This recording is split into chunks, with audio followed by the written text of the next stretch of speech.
so I'm thinking of one. Yeah. Is everybody ready? Yes. Everybody? Okay. Good. Oh, thank you. We are extremely happy today, to have Shirley Woodhouse here, which I don't know if there's anybody here who has never heard of her. If you haven't, shame on you. If you've been in Wellton any length of time, she's an icon here, which I absolutely firmly believe. She gives talks on the history of the area. This is including Yuma, but mostly out in this area. All around, and then to have her here at our little book club is wonderful. And we can thank Ginny Miller for that, who was extremely upset with her husband because they had to bring their grandson down to help get the house ready to sell because the husband isn't able to do it anymore. Grandson is flying out as we speak. And she had to go, and if David just taken better care of himself, she could have been here. So yeah, we were thinking about, just normal discussion points and things, but I'm wondering if it might not be just as well to just kind of open it up and ask Shirley questions, or what do you guys want to do? Does she have a presentation that she? Not really. I would just informally mention a thing or two about it.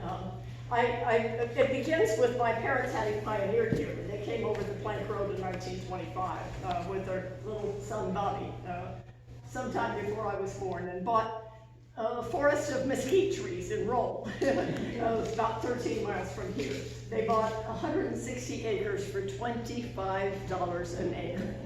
And that piece is where I still live. Right? How many people do you know that are in their late 80s that live in the same house in which they grew up? I was away from it for about 4 years.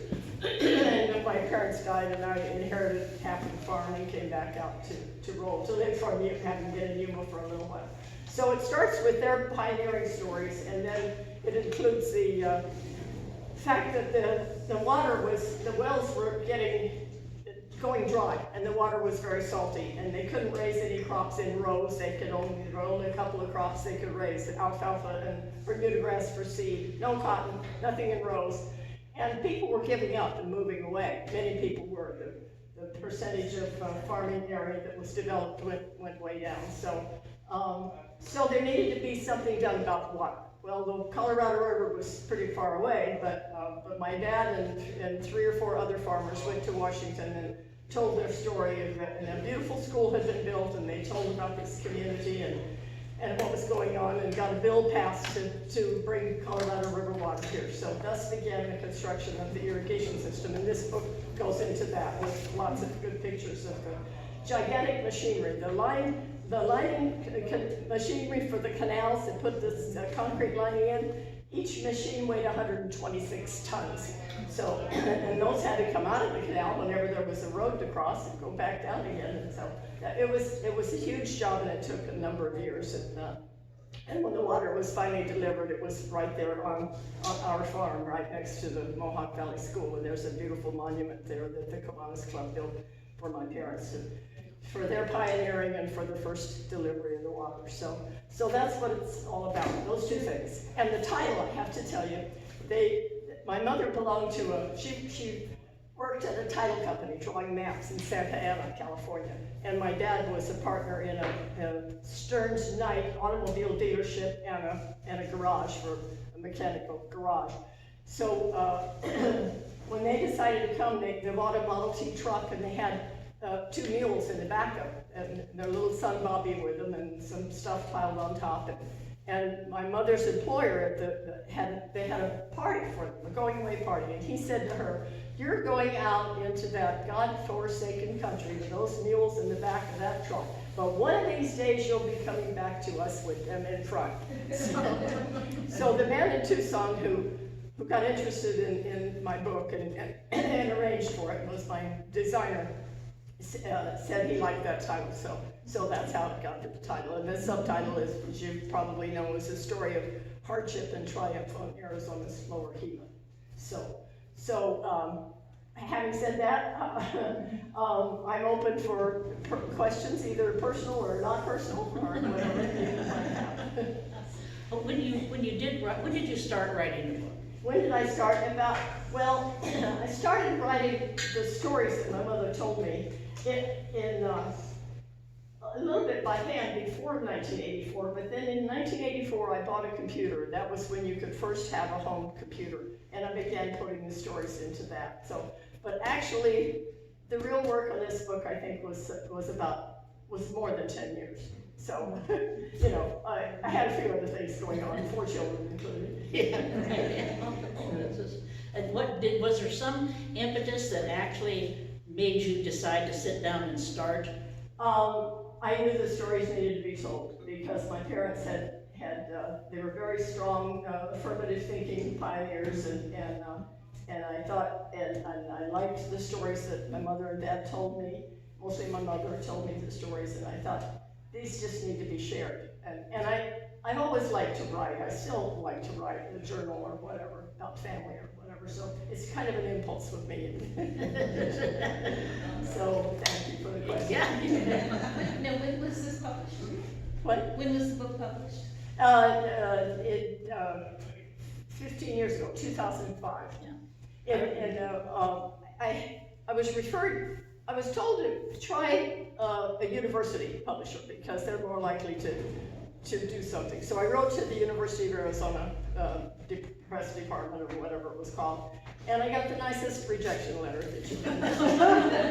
But I was referred to a certain woman who was older. She was about the age then that I am now, and she lived in an adobe house, and adobes had been made right there, just as the same as mine, and she reminded me of my mother, and the house reminded me of my home, and she had an editor to work with me and assigned her that job, and then that editor sent my manuscript to a book designer, and he wasn't exactly a publisher, but he had won an award for a beautiful book about the gardens in just east of Tucson. I forgot the name of the gardens, but he had won an award, and so he read it, and he called me the next day, and he said, "I'd read it all night long." He said, "I want to meet you." So I went down and met him, and we clicked, and he started working on it. So that was wonderful. You know, it was a little sort of a convenient little happening that just fit right together. And this is the first edition, right? Yes. Mm-hmm. Yes. I remember when the book came out, we were here then, and everybody around had been anticipating for a year. When's it coming? When's it coming out? When's it coming out? When's it coming out? This was It did get a notice in the Arizona Star, the Tucson newspaper. It wasn't actually one of the books of the year, but it was next on the list, I was told. So that was nice. So it's very personal. The conversations are personal, and it brings my parents' story to life, and that was the main thing. I just wish the print was bigger. Oh, yeah. Well, Or an audio format. But, you know, one thing that struck me was the German ancestry that you potentially have with the prisoner of war. that's the And I'm story wondering that if draws. in the 15 years, now the DNA testing, have you made more of a connection? No, I haven't, but I've been thinking just lately that I should take the time to try to find a connection, because people's favorite story is the fact that we had German prisoners of war working on our farms, and they lived in a little house about half a mile from my house. They stayed there, and they were guarded by, it was a military encampment, of course, and we got acquainted with the guards, and then my mother and I took refreshments to the threshing machines. We didn't have combines that moved through the fields. We had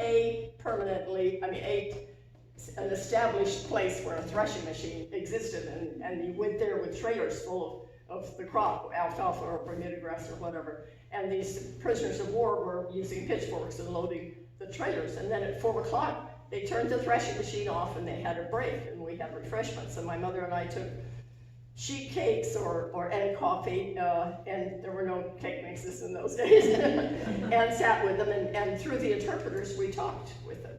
So the Germans, there was a man whose name was Linden, Hans Linden. Well, my mother's name was Linden, and and he had some pictures of his sisters and his mother, and he showed them to us, and my mother said, through the interpreter, may I take a couple of these pictures home this evening and show them to my husband, because they remind me of my family? And he said, sure. So she showed it to my dad. Who do you think that says, well, it's either Elsie or Elba, I get them mixed up. So that convinced him that maybe she had maybe she was on a track that was real, so we compared notes, and we wrote back and forth even after the war. After he left here, he wrote from Phoenix, and then later from Germany, and he said, and his great-grandfather was born in Heidelberg, and my mother's great-grandfather was different, quite far apart in years. I don't remember exactly, but his great-grandfather had taught music in the university, and so he lost track of the relatives that came to America, as he said. He didn't know what happened to them. But we just felt like there must be a connection. Yeah. So that's the story that gets the comment most of all. Yeah. And it's Well, especially with It's my technology favorite story. today, it makes it easier. Yeah. Yes, I could probably, I need to do that. I was just telling myself yesterday, need to follow through and find the connection now with. Are you still in contact? No, we're not. So I don't remember how the contact I mean, kind of very ended, old. but we wrote, and he did say it was a mess, and his city, his town was destroyed by the Russians, he said. The records that were in the church were destroyed. Yeah, that's right. The records Yeah. were destroyed. Thank you for reminding me. But that's what's gonna happen today. Yeah. I was fascinated by the footnotes, and I don't usually read footnotes. But there was so much in there that I didn't know. And one was the testimony before Congress on the rescue wheat. On the what? The rescue wheat and the sawfly. Oh, And they were having Montana and western North Dakota became unproductive because of the sawfly. And so they sent 30 bushels of wheat, or they sent 10 bushels of wheat down, and then Yuma farmers sent 30 bushels back, and then they sent 100 bushels, and they sent 4,000 bushels back, and that's the only thing that restored Montana and North Dakota's wheat harvest. really? I found that fascinating. Did you know that? No. I didn't know that. So, because the resistance to the sawfly had to do with the genetics of the wheat grown in Arizona. Huh. Fascinating stuff. That's interesting that you pulled that up. Bermuda grass being harvested for seed, and that seed being worth something, was a new thought at that time by a man in Yuma, and it became an item because of the military used it for airfields. Our military was in North Africa, working our way to Europe towards Hitler and his mess. The airfields were all Bermuda grass, and so the market went. So although things were very bad here economically, the one thing that was good was the Bermuda grass seed market, because it was suddenly, and it was used for highways here in this country and for parks and baseball fields and all kinds of things. It was the rescuing item. Yeah. It was just interesting, all the things that they had to present to Congress to get the bill Yes. authorized in the first place. And my favorite story about that is that a congressman, they were in a congressional committee, and our friend Charlie Buckeye was telling about the water was so salty that even livestock wouldn't drink it. We had to haul water from a few miles away where a well wasn't quite that bad, but actually it was near Tappan, the water wasn't salty, but so Charlie told the story, and he said, we have a wonderful school and some churches and a good community. And the congressman came to him with tears in his eyes and shook his hand and said, Mr. Buckeye, you gentlemen are not going to lose your farms. It was interesting on the POWs, what you had to go through to keep track of the wages that you owed, and then you had to pay the government. It was really quite a story, and even in my mind, I was only 15 or so when all that was going on, and the soldiers they came to our house, and we had Sunday night suppers and played badminton and horseshoes and went horseback riding and with the soldiers that were guards. And when my parents died, there was a letter from one of those soldiers who, it had been many years, and he was in Florida, and he read the newspaper. There was an airplane crash, and it made newspapers all over the country. And he wrote from the olden days, so that was a surprise. How many prisoners of war would you have, say, at a time working? In a particular farm, maybe I'm just gonna guess maybe 8 or 10. 8 or 10, and they were at many different farms, is Yes, that right? yes. And so, And when the Italians drove by, and I wrote this because it was strong in my memory, they were standing up in the back of the pickups being taken to maybe another farm farther up the road, and they were singing opera in parts. Oh, yeah. Hero and all kinds of, in harmony, and loud. You could still, and they didn't know I was singing along with them. If it was Santa Lucia or something, singing along with them and relating it to them. And the piano player was Italian. What's that? The piano player was Italian? Yes. No, that was a German. We were told that, and I was gonna turn this phone off. We were told by a guard that there was a man at the camp that kept the records. He was a German, and he had taught music, I think, at the University of Heidelberg. And this guard asked, the guards were coming to our house for, as I mentioned, for Sunday night suppers. And he said, would it be possible for him to come and play we had an old upright piano. And so he did. And my dad asked him when he walked in, he said, would you like to warm your hands by the fire? And he said, no, I would like to warm my hands at the piano. All of this is in German with an interpreter. Yeah. So we had a concert.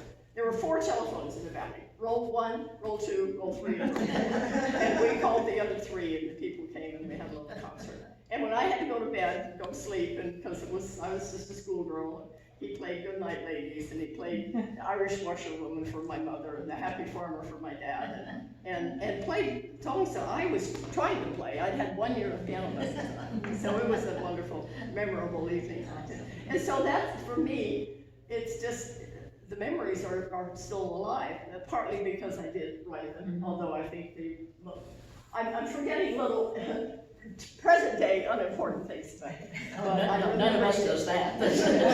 I'm remembering the old stories. So. Your family's interest in aviation is fascinating. My goodness, way back then, they really developed an interest in flying. As you read, my mother went for an airplane ride with Glenn Martin in 1919. She was 19 years old. She thought those airplanes were here to stay. It was 40 years later that she got her license, or let's see, 30 years later she got her license.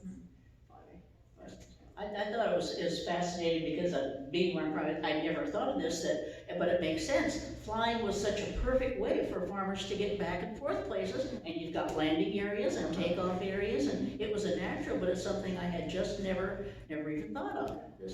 So did most farmers fly? No, just a few, a handful of valleys. The Wrights, and then Jim Naglin, and up 2 miles up the valley and 3 or 4 miles down the valley from us had airplanes, and maybe one other in Roll, and near Wellton there were a few more. There was a little airport here, Wellton. There weren't that many women flyers. I read that book, Fly Girls, and it talks about the start of the 99s, which your mother was a member of. Wow. And so she flew. And Yes. at that time, men, of course, didn't think women could fly. They couldn't handle the rigors of or altitude or endurance or? She attended the 99's meetings in California and then helped to organize a chapter in Arizona. And my dad had helped to organize a chapter of the Flying Farmers in Arizona. So in each case, they were the first local president of the state organization, the Flying Farmers, and then 99's. And her logbook is actually, there's a copy of it on file at the Yuma County Library, because the co-author of this book about my brother in the endurance flight, my co-author's name was Jim Gillespie, and he and I did a program at the library about early aviation in Yuma, way back before the endurance flight. In fact, Amelia Earhart was one of the members of the Powder Puff Derby race and landed in Yuma. So we did a little program about that. And the woman at the library, who used to be mayor of Yuma for a number of years, I think her name was Marilyn Young, and she was in charge of a section of the Yuma County Library called the Yuma Room. And she was interested in what I told about my mother's logbook, because every line is a little story. And I brought it along and I showed it to that lady, and she made a copy of it and has a copy of it in the library, because she said maybe I got it at home. I thought I had it. Maybe it's in the car, but I'm not going to go back to how that goes. Anyway, with one line would say, took Shirley to Phoenix to find a wedding dress, and we found a beautiful one. Or I took somebody to Phoenix to fly to Kansas where her father died. Or we took off in a middle of an air show in Santa Ana. Or we took off just shortly before a major dust storm, or whatever. There's a little story in every line. And I went through with those little tiny colored dots and I marked all the ones that had to do with Flying Farmer meetings and all the ones that had to do with 99's meetings, because there was a lot of that. So she just lived to fly and loved to fly. And for having pioneered and cooked for boarders over a wood stove with no cooling and planted lots and lots of trees and plants, vegetables, and flowers, and raised chickens and turkeys, and to have gone through that in the heat for so many years, and then suddenly to be able to fly and live a more modern and wide and interesting life must have been wonderful for her. Oh yeah, and your farm must have been, in spite of people losing their farms, your farm wound up being very prosperous. I mean, it's costly to have an airplane. It was the Bermuda grass seed that saved the day, and my dad my brother had joined the Navy Air Corps right after Pearl Harbor, and so my dad wanted to speak that language, so he wanted to learn to fly. So he took flying lessons, and then he registered, he bought war bonds, and he registered those with Cessna Aircraft Corporation. So he had the first priority for a privately owned Cessna when Cessna started building airplanes after the war, and he had priority number one because of that. So, but it was the Bermuda grass seed that made it possible. And the Wright family, Wayne Wright's family, he was the agent that sold them that acreage for $10 earnest money, and a good friend of the family, and has two sons that flew also.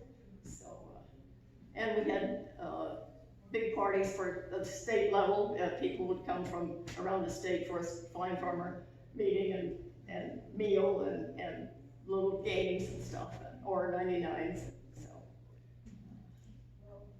Anybody wants to jump right in, so that's So your brother Bob had polio, Yes. and he was in the hospital for a year. I don't remember. It was a long time. I do remember that my mother said there were 7 days and nights that he thought he was dying, and you probably are going to refer to, he wanted a rose from a little bouquet across.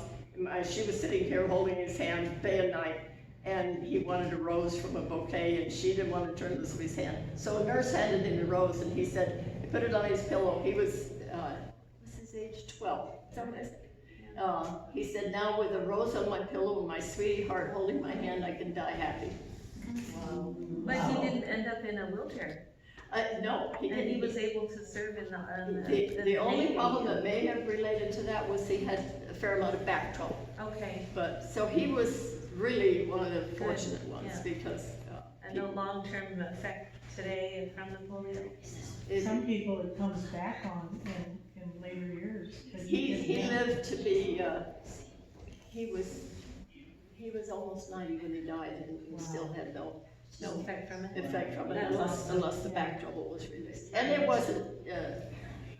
wasn't terrible, it was just kind of painful. And that was in the time when your family was struggling financially. Yes, it was a bad year. And it was like, do we pay, have a little bit of money, do we pay this debt or this debt? And I think it was your mom said, give it to the nurse, pay Yeah. it. That was the most important thing, was having good care for your brother. Yeah, and she wrote about that year that my dad's father died and my brother had polio and I was born. Was that a bad thing? I was one of the major things. It was a rough year, yeah. They went through a lot of rough times. Would you? They went through a lot of rough times. Yeah, Really it was. It's hard to read. kind of a wonder that they did hang on. I wonder what they think about all the freebies now. Go to the big city and have everything paid for. I know, they're probably turning over. Well, just say for some, we've been here different lengths of time, a lot of us, and what was the thing that surprised, that you did not know about the area, that you learned? That's from that. Most of it. Most of it. What was that? Most of it. Oh, most of it. I've been around for Yeah. a lot of years, but I knew very little of this. I found it very interesting. Oh, good. Particularly the fires Oh, that you had and how you had to fight them. There was no water really. yeah, just water wagons that they kept full in case somebody had a house fire. Well, there was a fire department, a small one in Tacna and Wellton, and they came for one of our, there was a fire when I was 15, so that would have been 31, 46. It wasn't the main house. My parents had built a little guest house, which I still, although it's attached to the house now by a family room, I still call it the guest house.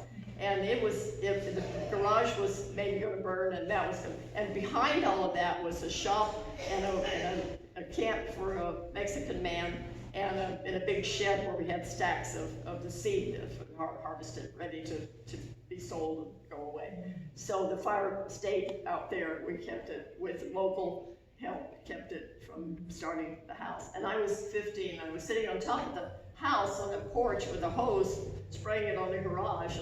And I said, I hope we don't, and in pajamas in the middle of the night, I had awakened with lots and lots of doorbells, ding, ding, ding, ding, ding, ding, ding, and it was the Mexican man, and then he ran back out to the fire, and my parents were in a newly constructed adobe bedroom and they didn't hear the doorbell, so I woke them up. And so I was sitting up in my pajamas up on the roof with a hose on the garage, and I said, I sure hope we don't lose our house. And some man that I didn't even know said, our house? You mean, you live here? What were the water wagons like? What's that? What were the water wagons like? What were they like? It's just a tank on a trailer that you pulled behind a tractor, or you could pull behind a pickup. And they were on every farm, so just in case. So you kept them filled? We kept them filled. All the time? Most of the times the fire was just in a haystack, or in a field. Occasionally there was a house fire.